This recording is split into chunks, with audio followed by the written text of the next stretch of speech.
Do you play Nintendo games? Actually, scratch that. Do you play any console games at all? If you answered yes, then you have one little robot to be thankful for. Enter this bad boy, the Robotic Operating Buddy, aka R.O.B, who played a massive role in saving both Nintendo of America and the general video game market in primarily the USA. But how? And why? Well, first, a small history lesson.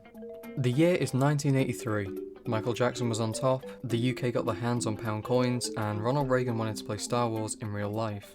But aside from this, 1983 is a really famous year in the video game world, because it's the year of the Great Video Game Crash.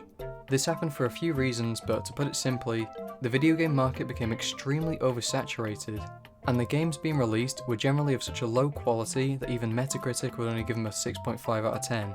So you and your friends probably didn't even have the same consoles as each other due to all the confusion, and the games you did have were on the level of quality as the fucking E.T. game whose audience reviews look like this. So by 1985, Nintendo came up with a huge brain idea to get their Famicom system into stores that refused to buy consoles, and thus into homes that didn't know what was going on anymore with the entire market. Because they knew that kids still liked video games, they still played in arcades after all. It's just that they were given a plethora of consoles to choose from, and most of the games are rushed disasters that weren't worth playing. To make matters worse, this was around the time when home computers were on the rise, giving even more reason for people to ditch the consoles. So they came up with a plan. Instead of calling it a video game system, they'd call it the Nintendo Entertainment System, and market it more as a toy than a console. The way they did this... throw in a fucking robot, obviously. It's the 80s and robots were in. And this strategy worked wonders because while R.O.B was expensive and fairly limited in what he could do, it got the NES into people's homes. As a quick look at R.O.B's general abilities, he was essentially a player 2 for only two different games, Gyromite and Stack Up.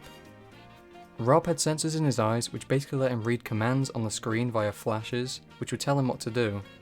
So in Gyromite he would place spinning tops so the weights would push down the A and B buttons to help you in the game. And in Stack Up he'd do stuff like move around these hockey puck things. It's honestly kinda nuts to watch even if it's simplistic by nature.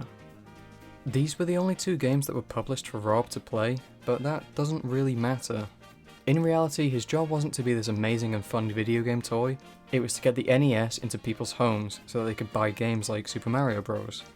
Many people have described him as a Trojan horse, and that's exactly right. His existence is a large reason as to why the great video game crash of 1983 ended in '85. But this wouldn't be the last we ever saw of our hero.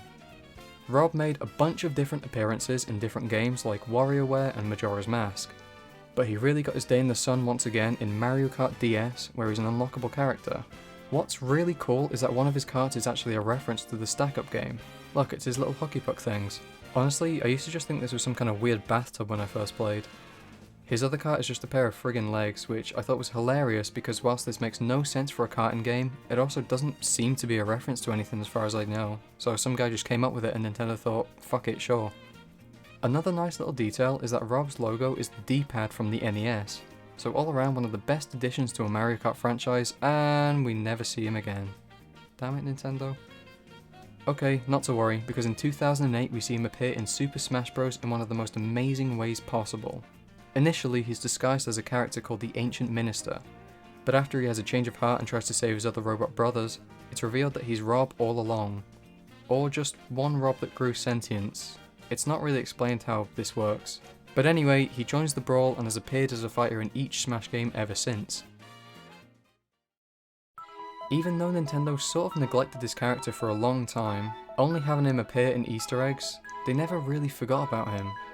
He played a key role into getting the NES onto store shelves and into people's homes, which led to things like Super Mario Bros. Being played and people realising, hey, wait a minute, this company only releases games with the seal of quality. Awesome.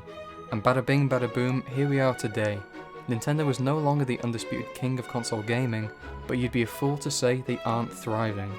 So next time you play a console game, especially Nintendo console game, think about the little robotic operating buddy that played his part in that game's existence.